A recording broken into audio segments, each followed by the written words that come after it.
യേശുവിൽ ഏറ്റവും പ്രിയപ്പെട്ടവരെ, ഏറെ സന്തോഷത്തോടെയാണ് ദൈവവചനം നിങ്ങളുടെ അടുത്തേക്ക് പ്രാർത്ഥനയോടെ എത്തിക്കുന്നത്.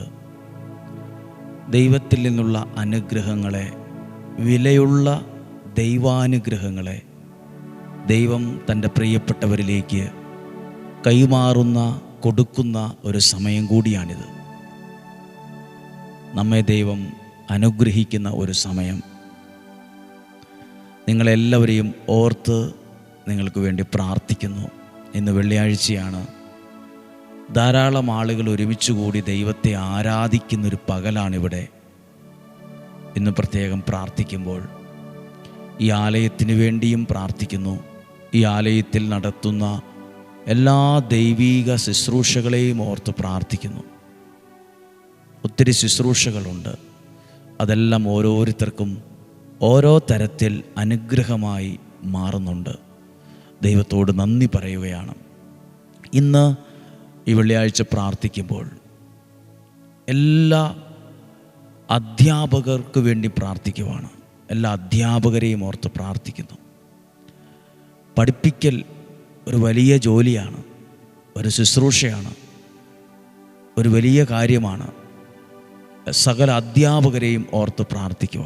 നഴ്സറി മുതൽ പഠിപ്പിക്കുന്ന, എഴുതിക്കുന്ന, വായിച്ചു കൊടുക്കുന്ന, പറഞ്ഞു കൊടുക്കുന്ന ഒത്തിരി അനുഗ്രഹീതരായ അധ്യാപകർ നമ്മുടെ മുമ്പിലുണ്ട്. നമ്മളെ ഇന്ന് വരെ പഠിപ്പിച്ച എല്ലാ അധ്യാപകരെയും നമുക്ക് ഓർക്കാം. നമുക്ക് വഴിയും മാർഗവും വെളിച്ചവും ഒക്കെ പറഞ്ഞു തന്ന സകല അധ്യാപകരെയും ഓർത്ത് പ്രാർത്ഥിക്കുന്നു. വീട്ടിലെ പല പ്രയാസങ്ങളും പ്രതിസന്ധികളൊക്കെ ഉള്ളപ്പോഴും അതിനിടയിൽ ഒത്തിരി ത്യാഗം സഹിച്ചൊക്കെയാണ് പലരും ഈ ജോലിയിൽ, ഈ ശുശ്രൂഷ ഒക്കെ ചെയ്തുകൊണ്ടിരിക്കുന്നത്. ഞാൻ എല്ലാവരെയും ഓർത്ത് പ്രാർത്ഥിക്കുന്നുണ്ട്. ഇന്നേത് ആവശ്യത്തോടെ, നിയോഗത്തോടെയാണോ പ്രാർത്ഥിക്കുന്നത്, ദൈവത്തിന് നിങ്ങളെ അനുഗ്രഹിക്കാൻ ഈ ബൈബിളിലെ എല്ലാ വചനങ്ങളും ആവശ്യമാകണമെന്നില്ല. ഈ ബൈബിളിലെ ഒരു വചനം മതി ദൈവത്തിന് നിങ്ങളുടെ ജീവിതത്തെ അനുഗ്രഹിക്കാൻ. അതുകൊണ്ടാണ് പ്രാർത്ഥിച്ചത്, നിൻ്റെ ഒരു വാക്കുമതി എൻ്റെ ഭൃത്യൻ സുഖപ്പെട്ടുകൊള്ളും. നിങ്ങൾ കേൾക്കുന്ന ഒരു വചനം മതി നിങ്ങളുടെ ജീവിതത്തിൽ അത്ഭുതമാകാൻ, വഴിത്തിരിവാകാൻ, പുതിയ തീരുമാനമാകാൻ, ദൈവം കൈപിടിച്ചു നടത്താൻ. നിങ്ങൾ ഇന്ന് കേൾക്കുന്ന ഈ വചനം നിങ്ങളുടെ ജീവിതത്തെ സഹായിക്കട്ടെ. നമുക്കൊരു നിമിഷം പ്രാർത്ഥിക്കാം. ഇന്ന് ഈ വെള്ളിയാഴ്ച ദിവസം പ്രാർത്ഥിക്കുന്ന ഓരോരുത്തരെയും, ഈ വചനം കേൾക്കുന്നവർ, ഇത് കൈമാറുന്നവർ, പറഞ്ഞു കൊടുക്കുന്നവർ, എഴുതി വയ്ക്കുന്നവർ, സ്റ്റാറ്റസ് ഇടുന്നവർ, സകലരെയും ഞങ്ങൾ ഓർത്ത് പ്രാർത്ഥിക്കുവാണ്. നിങ്ങളുടെ ജീവിതത്തിൽ ഈ വചനങ്ങൾ വെളിച്ചമായും വഴിത്തിരിവായും മാറട്ടെ. ഇതൊരനുഗ്രഹത്തിന് കാരണമാകട്ടെ എന്ന് പ്രാർത്ഥിക്കുന്നു. ഇന്ന് നമ്മൾ പ്രതീക്ഷയോടെ ഈ വചനം നമ്മൾ കേൾക്കുവാണ്. സക്രിയ പ്രവാചകൻ്റെ പുസ്തകം 8-ാം അധ്യായം 9-ാമത്തെ വാക്യം ഒന്ന് വായിക്കുകയാണ്.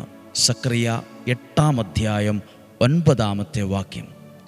സൈന്യങ്ങളുടെ കർത്താവ് അരുളി ചെയ്യുന്നു, സൈന്യങ്ങളുടെ കർത്താവിൻ്റെ ആലയം നിർമ്മിക്കാൻ അടിസ്ഥാനമിട്ട നാൾ മുതൽ പ്രവാചകന്മാരിലൂടെ കേട്ട വചനം തന്നെ ഇപ്പോൾ ശ്രവിക്കുന്ന നിങ്ങൾ കരുത്താർജിക്കുവിൻ.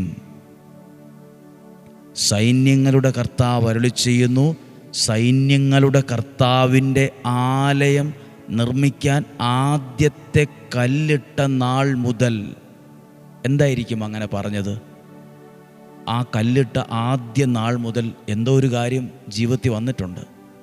അങ്ങനെ ഒരു കാര്യം, ദൈവികമായൊരു കാര്യത്തിന് ഒരു കല്ലിട്ട അന്ന് മുതൽ എന്തൊക്കെയോ മാറ്റങ്ങൾ, എന്തൊക്കെയോ പ്രത്യേകതയുള്ള കാര്യങ്ങൾ ജീവിതത്തിൽ വന്നിട്ടുണ്ട്. പ്രിയപ്പെട്ടവരെ, ദൈവവചനം നമ്മൾ കേൾക്കുന്നതും ചില തുടക്കങ്ങൾ, ദൈവത്തിൻ്റെ ആലയം നിർമ്മിക്കാൻ അടിസ്ഥാനമിട്ട നാൾ പോലെ തന്നെയാണ് ഓരോ വചനം കേൾക്കാൻ തുടങ്ങിയ ദിവസവും. അങ്ങനെ ദൈവത്തിൻ്റെ ആലയത്തിന് കല്ലിട്ട നാൾ മുതൽ 11-ാമത്തെ വാക്യം എഴുതിയിട്ടുണ്ട്.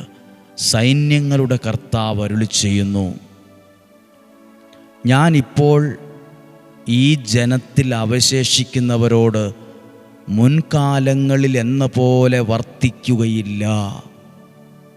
ചില മാറ്റങ്ങൾ വരും. ചില നന്മകളുടെ ലിസ്റ്റ് എഴുതിയിട്ടുണ്ട്. ഇവിടെ എഴുതിയിട്ടുള്ളത് സൈന്യങ്ങളുടെ കർത്താവിൻ്റെ ആലയം നിർമ്മിക്കാൻ കല്ലിട്ട നാൾ മുതൽ. പ്രിയപ്പെട്ടവരെ, നമ്മളും ചില നന്മകൾക്ക് തുടക്കമിടുന്ന സമയമാണ് ദൈവവചനം കേൾക്കുന്ന സമയം. ദൈവാനുഗ്രഹത്തിൻ്റെ കല്ലിട്ട നാൾ മുതലെന്ന് പറഞ്ഞത് ശരിക്കും പ്രാർത്ഥിച്ചു തുടങ്ങുന്ന, വചനം കേട്ട് തുടങ്ങുന്ന ഒരു വ്യക്തിയുടെ ജീവിതത്തിൽ ദൈവം തരുന്ന അനുഗ്രഹങ്ങൾ തന്നെയാണ്. 12-ാമത്തെ വാക്യം, ഞാൻ സമാധാനം വിതയ്ക്കും. ദൈവവചനം കേൾക്കുന്ന, പ്രാർത്ഥിക്കുന്ന, ആ ദൈവികമായ ആ കടാക്ഷത്തിൽ നിൽക്കുന്ന നിങ്ങളോട് സ്വർഗത്തിലെ ദൈവത്തിൻ്റെ ഉറപ്പ്, ഞാൻ നിങ്ങളിൽ സമാധാനം വിതയ്ക്കും. നിങ്ങളുടെ ജീവിതത്തിൽ ഒരു സമാധാനമില്ലേ? വീടിനകത്ത് സമാധാനമില്ലേ? ഈ വചനം കേൾക്കുന്നത് നിർത്തരുത്. കാരണം ഈ വചനത്തിലൂടെ ദൈവം നൽകുന്നത്, നിങ്ങളിൽ നൽകുന്നത് സമാധാനമാണ്. സമാധാനം, ആ വാക്ക് പറയുമ്പോൾ തന്നെ എന്തൊരു സമാധാനമാണ്. സമാധാനം വിതയ്ക്കും. പിന്നെയോ മുന്തിരി ഫലം നൽകും. പണ്ടെങ്ങനെയായിരുന്നു? മുന്തിരി വലിയ ഫലമൊന്നും നൽകുന്നില്ലായിരുന്നു. പക്ഷേ ഇപ്പോൾ മുന്തിരി ഫലം നൽകുന്നു. നിലം വിളവ് നൽകും. ആകാശം മഞ്ഞ് പൊഴിക്കും. ഈ ജനത്തിൽ അവശേഷിക്കുന്നവർ ഇതെല്ലാം അവകാശമാക്കാൻ ഞാൻ ഇടയാക്കും. ഈ അനുഗ്രഹങ്ങൾ ഈ ജനം സ്വന്തമാക്കാൻ ദൈവം ഇടയാക്കും. ഇത്രയും അനുഗ്രഹങ്ങൾ ഇവർക്കുണ്ടാകാൻ ഇവർ ചെയ്ത വലിയ കാര്യം ഏതാണ്? അവർ ചെയ്ത കാര്യമാണ് മുകളിൽ എഴുതിയിട്ടുള്ളത്. 9-ാമത്തെ വാക്യം, സൈന്യങ്ങളുടെ കർത്താവിൻ്റെ ആലയം നിർമ്മിക്കാൻ അടിസ്ഥാനമിട്ട നാൾ മുതൽ. നിങ്ങളൊരു പക്ഷേ ഈ ആലയത്തിൽ പ്രാർത്ഥിക്കാൻ തുടങ്ങിയ നാൾ മുതൽ, ഡെയിലി ബ്ലെസ്സിങ്ങിലൂടെ വചനം കേൾക്കാൻ തുടങ്ങിയ നാൾ മുതൽ, നിയോഗ പ്രാർത്ഥനയിൽ പങ്കെടുക്കാൻ തുടങ്ങിയ നാൾ മുതൽ, പ്രിയപ്പെട്ടവരെ, ഇതൊരു ദൈവീക കാര്യമാണ്. ഡെയിലി ബ്ലെസ്സിങ് അതിലൂടെ പറയുന്നത് വ്യക്തിപരമായ എന്തേലും കാര്യമല്ല. ദൈവവചനത്തിലൂടെ ദൈവത്തിൻ്റെ ശബ്ദമാണ്, ദൈവത്തിൻ്റെ സ്വരമാണ്, ദൈവത്തിൻ്റെ ഹൃദയമാണ് നിങ്ങളുടെ അടുത്തെത്തുന്നത്. ദൈവവചനമാണ്.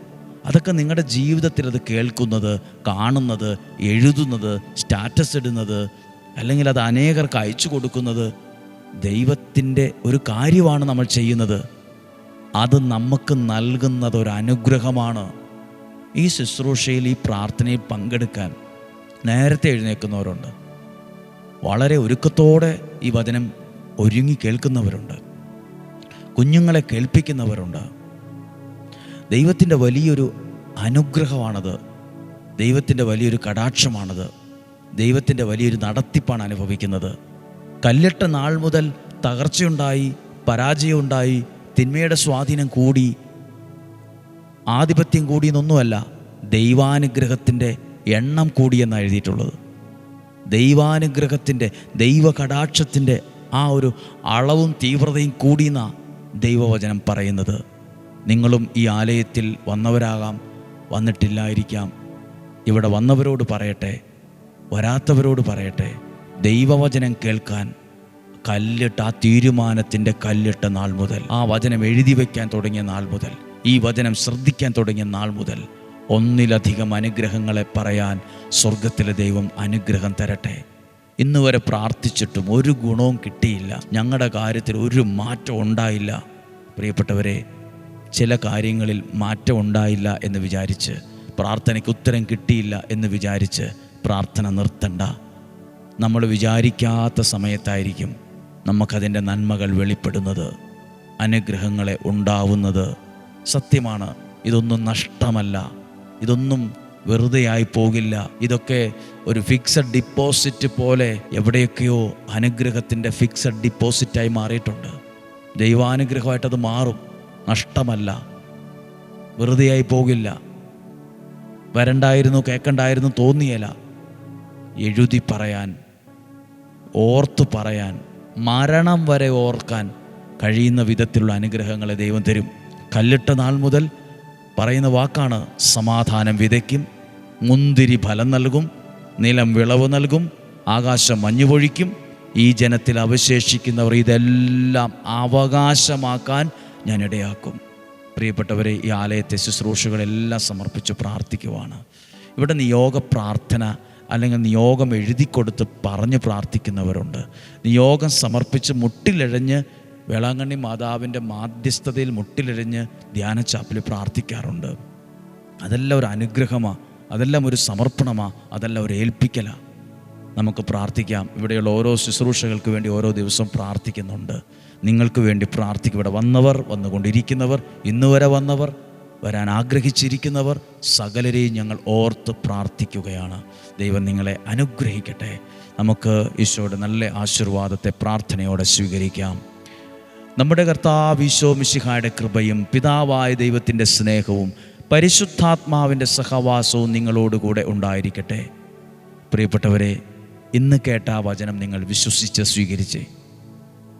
ഇന്ന് ദൈവവചനം കേട്ടതൊരു വഴിത്തിരിവാകട്ടെ, ആ രോഗത്തിന് സൗഖ്യമാകട്ടെ, ആ വലിയ വെല്ലുവിളിയുടെ മുമ്പിൽ അതൊരു പരിഹാരമാകട്ടെ, ആ ഒരു പ്രതിസന്ധിക്കൊരു ഉത്തരവായി മാറട്ടെ.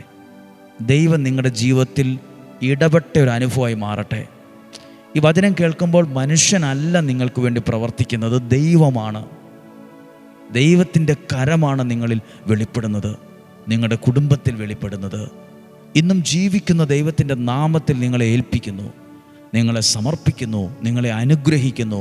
ഡെയിലി ബ്ലെസ്സിങ് നിങ്ങൾ കേൾക്കുന്നു. നിങ്ങളിലൂടെ അനേകം ആളുകൾ ഈ വചനം എത്തുന്നു. ഇന്നേ ദിവസം ഒരു വ്യക്തിയെങ്കിലും പുതിയതായി വചനം കേൾക്കാനിടയാകട്ടെ, അറിയാനിടയാകട്ടെ, ഈ വചനത്തിൻ്റെ ശക്തി വെളിപ്പെടാനിടയാകട്ടെ. ദൈവം നിങ്ങളെ സമർത്ഥമായിട്ട് അനുഗ്രഹിക്കട്ടെ. രോഗങ്ങൾ, അപകടങ്ങൾ, ദുർമരണങ്ങൾ, മൂപ്പെത്താത്ത മരണങ്ങൾ എല്ലാം മാറിപ്പോകട്ടെ. ദീർഘായുസ്സും ആരോഗ്യവും സന്തോഷവും സമാധാനവും ഐശ്വര്യവും ഉണ്ടാകട്ടെ. നിങ്ങളുടെ കുഞ്ഞുങ്ങൾ അനുഗ്രഹിക്കപ്പെടട്ടെ, ആരോഗ്യം അനുഗ്രഹിക്കപ്പെടട്ടെ. ആ രോഗത്തെ ഓർത്തൊന്നും ഭയം വേണ്ട, ഒന്നും നിനക്ക് വരില്ല. ഒന്നും വരാതെ ദൈവം സുരക്ഷിതമായി പരിപാലിക്കുന്നുണ്ട്. സാമ്പത്തിക പ്രശ്നങ്ങളൊക്കെ മാറും, ആ ജോലിയുടെ പ്രതിസന്ധികൾ മാറും, ആ ജോലി സ്ഥിരപ്പെടും, ആ വിസ ശരിയാകും, ആ PR നിനക്ക് കിട്ടും, ആ രാജ്യത്ത് മുന്നോട്ട് പോകാൻ കഴിയും. നിൻ്റെ കുടുംബത്തിന് നീ ഒരു അനുഗ്രഹമായിട്ട് മാറും. ആ വിവാഹം നടക്കും. വിവാഹം നടക്കാൻ ദൈവത്തിൻ്റെ ഇടപെടൽ ആ ഭവനത്തിൽ വെളിപ്പെടും. ആ ബന്ധം ഒരു അനുഗ്രഹമാകും. ആ പിണക്കങ്ങൾ മാറും, ആ അസ്വാസ്ഥ്യങ്ങൾ മാറും, ആ അകൽച്ചകൾ മാറി വരും. വീട് അനുഗ്രഹിക്കപ്പെട്ടുള്ള ആ വീട് പണി പൂർത്തിയാകും. ആ സ്ഥലം മേടിക്കും, അവിടെ ഒരു പുതിയ തുടക്കം ഉണ്ടാകും. എല്ലാ കാര്യത്തിൻ്റെ മേലും ദൈവാനുഗ്രഹം ഉണ്ടാകട്ടെ. ഇന്നും ജീവിക്കുന്ന യേശുവിൻ നാമത്തിൽ നിങ്ങളെ അനുഗ്രഹിച്ച് പ്രാർത്ഥിക്കുന്നു, ഇപ്പോഴും എപ്പോഴും എന്നേക്കും. ആമേൻ. ദൈവം അനുഗ്രഹിക്കട്ടെ. നല്ല ഒരു ദിവസം നിങ്ങൾക്ക് ആശംസിക്കുന്നു. ഈ വചനങ്ങളൊക്കെ സാധ്യമായ എല്ലാവർക്കും അയച്ചു കൊടുക്കണം. ഉപകാരമാണ്, അനുഗ്രഹമാണ്. നിങ്ങളിലൂടെ അനേകർ ദൈവത്തെ അറിയാൻ ഇടവരട്ടെ. അതൊരു ദൈവ രാജ്യ മഹത്വത്തിന്, ദൈവനാമ മഹത്വത്തിനൊക്കെ കാരണമാകട്ടെ. നാളെ ശനിയാഴ്ച ഒരുമിച്ച് വചനം കേൾക്കണം. നാളെയും 5:30 ഒരുമിച്ച് കാണുന്നത് വരെ സ്വർഗത്തിലെ വലിയവനായ ദൈവം എന്നെയും നിങ്ങളെയും സൂക്ഷിക്കട്ടെ. ആമേൻ.